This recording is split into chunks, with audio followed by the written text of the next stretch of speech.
Temos Pedro Moreira conosco aqui mais uma vez.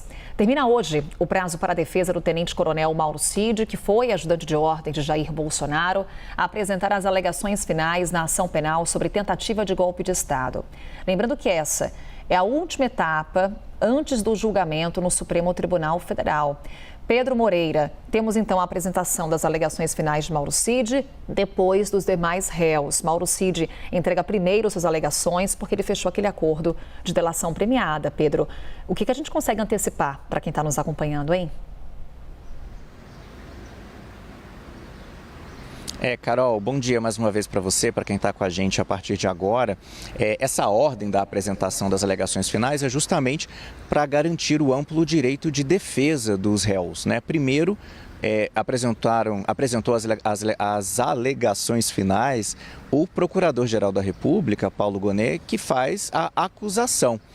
E agora, Mauro Cid, como fez acordo de delação premiada, as alegações finais dele podem apresentar novos indícios, né, que criminalizam, né, indicam a participação dos demais réus desse núcleo 1. Por isso que ele é o segundo a apresentar essas alegações finais. O prazo dele vence hoje, o prazo que começou a contar depois do prazo que foi dado para a Procuradoria-Geral da República também de 15 dias. Quando Mauro Cid fechou o acordo de delação premiada, a defesa dele, Carol, fez uma série de pedidos, né, para o Supremo Tribunal Federal.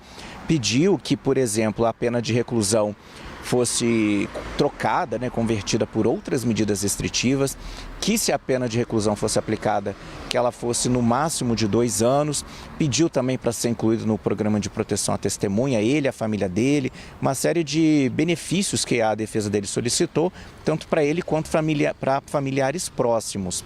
E, de acordo com a nossa analista de política, Jussara Soares, conseguiu apurar junto à defesa dele, a defesa vai pedir que esses benefícios sejam mantidos nessas alegações finais que precisam ser apresentadas até hoje.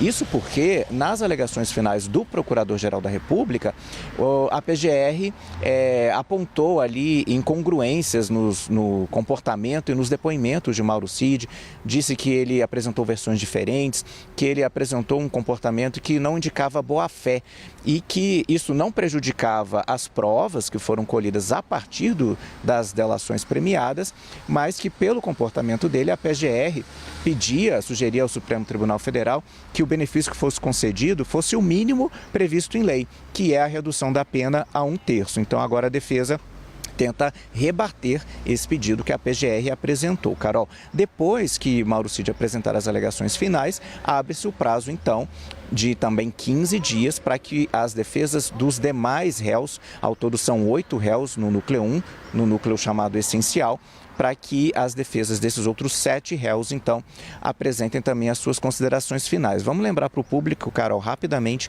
quem são os réus, né, desse núcleo 1, que é considerado o núcleo principal.